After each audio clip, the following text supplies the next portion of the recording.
사랑하는 믿음의 형제 그리고 애국시민 여러분께 문안드립니다.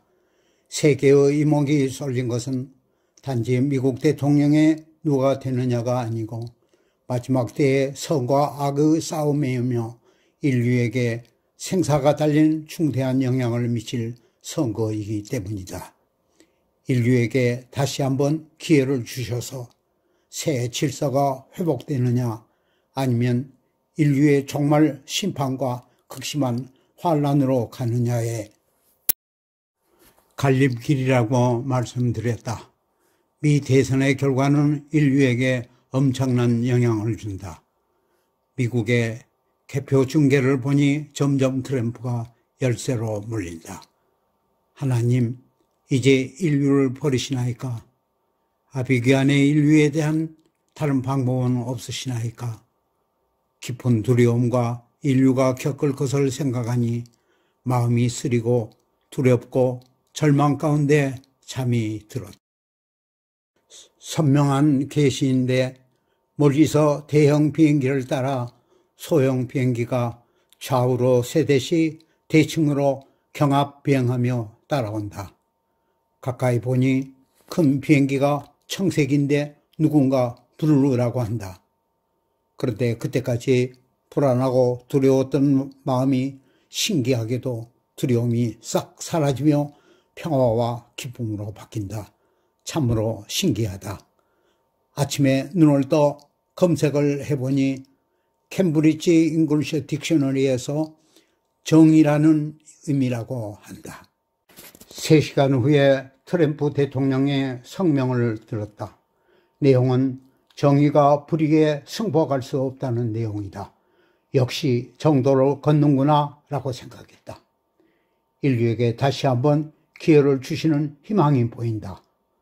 새로운 질서가 회복되기를 원하심을 알았다. 청교도 정신으로 건국된 이 나라가 어쩌다가 이렇게 타락하고 부정과 불의가 판을 치는 나라가 됐을까? 황폐한 나라를 다시 트럼프를 통해 재건되는 새로운 나라로 창건되게 하신 것으로 생각한다. 트럼프는 제2의 건국 대통령이 되며 국민이 뽑은 대통령이 아니고 하나님께서 친히 뽑아 세우신 대통령이라고 하신다. 무슨 뜻인지 알 수 없으나 하나님은 알고 계신다. 이 싸움은 인류의 존폐가 걸린 영적인 싸움이다. 약 4년 전 트럼프가 서쪽을 바라보고 있을 때 하나님께서 그는 차원이 다른 계획을 세우고 잘하고 있다고 말씀하셨다.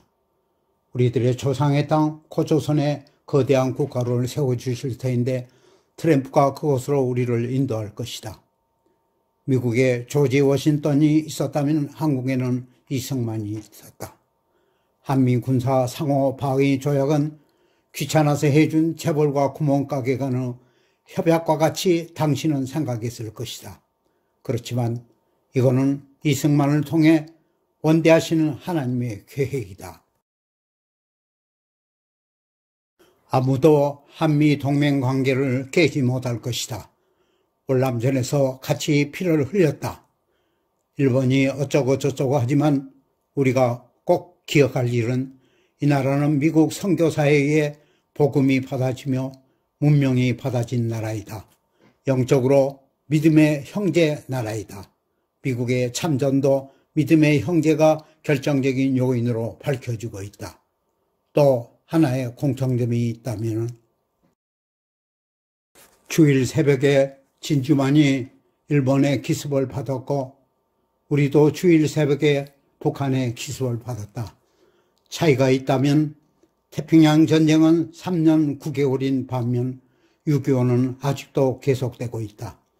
전쟁이니까 양쪽의 희생자는 불가피하지만 내가 놀란 것은 기록에 따르면 일본 측의 아사자가 350만 명이고 북한의 적어간 수를 발표하지 않았지만 북한에서의 아사자도 비슷한 수였다는 사실이다. 거룩한 주의를 택해 기습을 감행한 그들에 대한 하나님의 진노를 어찌 피할 수 있겠는가? 사랑하는 기도의 용사들이여, 우리를 6.25 환난에서 구해준 고마운 미국과 믿음의 형제를 위해 할 수만 있다면 한 끼라도 금식 기도합시다. 결국 이 기도는 우리 자신을 위한 기도이다. 곧 우리가 치룰 대선은 미국의 판박이가 되기 때문이다. 저에게 주셨던 하나님의 말씀, 나는 너희들의 생각과 달리 너희들과 의논하며 역사를 만들어가고 있다. 이 지구상에 있는 기도하는 하나님의 자녀에게 하나님께서 주신 특별 메시지이다. 천광남 장로 올림 2020년 11월 9일